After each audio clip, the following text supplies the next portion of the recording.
Hey guys, I'm going to be talking about the 5 or so important things I took away from my section on the text, which is about questions to consider when having a polite conversation with someone that might have a higher position than you in society, like a teacher or a boss.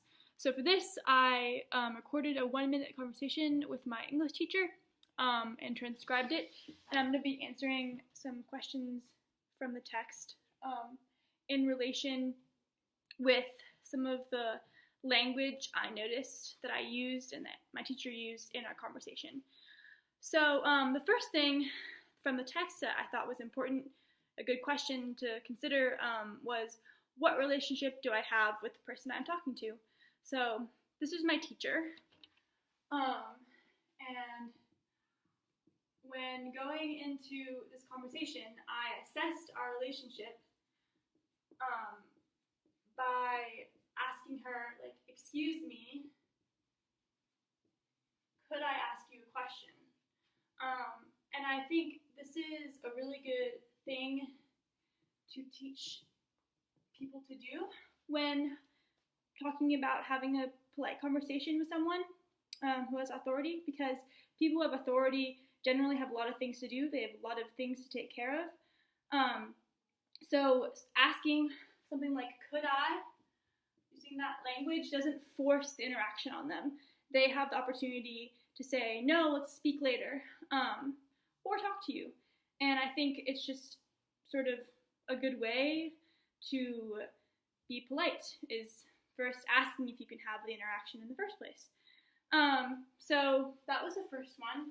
Second was assessing formality, which had to do with the question in the book about how formal or informal is my interaction with this person, how close is our relationship in regards to how formal or informal it is. So with my teacher, it's pretty formal situation.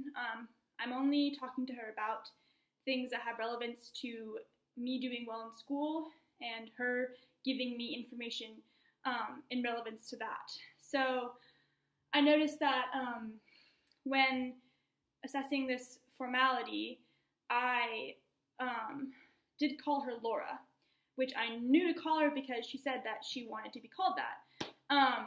And normally people would call their teacher professor, which is pretty, standard. But I knew that my professor wanted to be called Laura. So I made sure that I called her that throughout the conversation, so as to be, polite to her and what she wanted to sort of have in the interaction with me. So I think teaching learners that, to always call people by the titles they want to be called by is important when addressing formality versus informality. And then the third thing I noticed was always asking yourself the kind of situation you're in, which was another question from the text.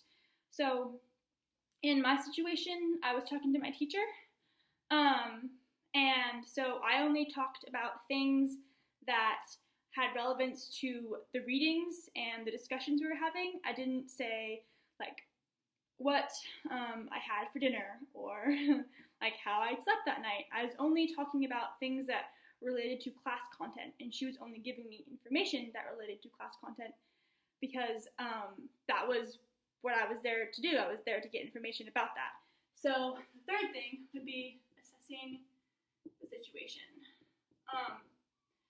And I sort of, an example of language would be, I have a question about the reading.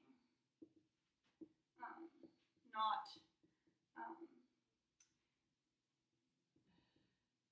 talking about the weather or something like that.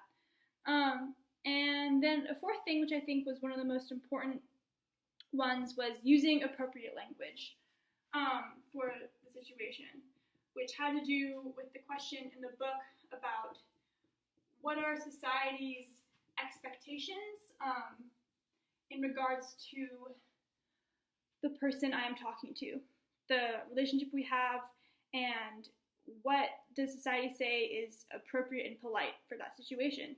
So in this situation with my teacher, I said no swear words, as that would be pretty unprofessional. And I also used no slang. So an example of this is that I said great in response to one of her answers to my questions instead of dope or sick, which I would say to a conversation, like in a conversation with my friend or even like my mom or dad, but not to my teacher. It's just out of context and is not seen as appropriate in this country and most countries in the world. And then also, I always said thank you. Thank you, and things like thank you for your time, recognizing that, she's taking time out of her busy day to give me information that'll help me. She doesn't have a lot of extra time, so her talking to me is a really nice thing to do. So that was the fourth thing. And then the fifth thing I noticed was in relation to the question about the effect your conversation is having on the person. So sort of noticing that during the conversation and figuring out like signals that tell you if the person is engaged and interested in what you're talking about. So fifth thing is effect on person. And one thing I noticed is that my teacher always said things like excellent question after I was done asking my question. Or that's a great question. And she also said things like of course instead of just yes or sure. And those kind of words, like of course, tell me that she is enthusiastic about talking to me, that she wants to have this conversation and is willing to continue it. If someone was to be more short and not say things like that, then that would signal to the other person that maybe they should cut the conversation short because that person has something else to do. So that was the fifth thing I noticed from the text and my conversation. Hope that was informative.